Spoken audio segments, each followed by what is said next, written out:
In today's video, I'm going to teach you how to create a new sub-account in your accounting software's chart of accounts, and we'll walk through each part of the process together to ensure you have everything set up correctly. Let's get started. The first thing you'll want to do is navigate to your accounting software and locate the chart of accounts.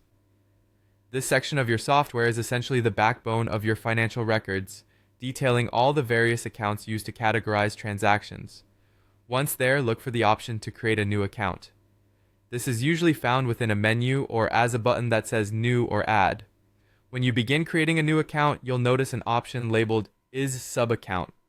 This is an important step if you're looking to organize your accounts hierarchically. Simply put, a sub-account functions under a primary account or a parent account. If you imagine your accounts as a family tree, the parent account would be a broader category while the sub-account would be a more specific category beneath it.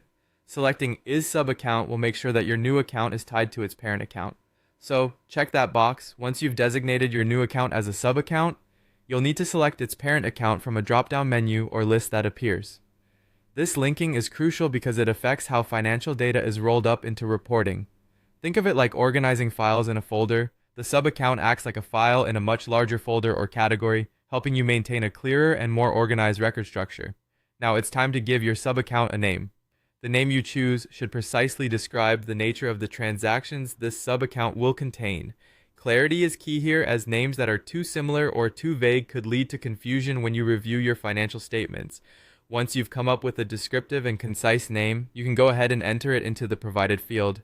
After naming your sub-account, there's usually an option to save or create, which finalizes the process. Make sure you double-check all your selections before saving, such as verifying that you've selected the correct parent account. You wouldn't want to go through the hassle of editing it later, though most software does allow for adjustments if mistakes are made.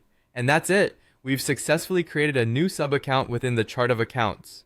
This simple yet essential task is crucial in maintaining your financial data efficiently, and now you can confidently manage, categorize, and analyze your financial transactions with even greater precision.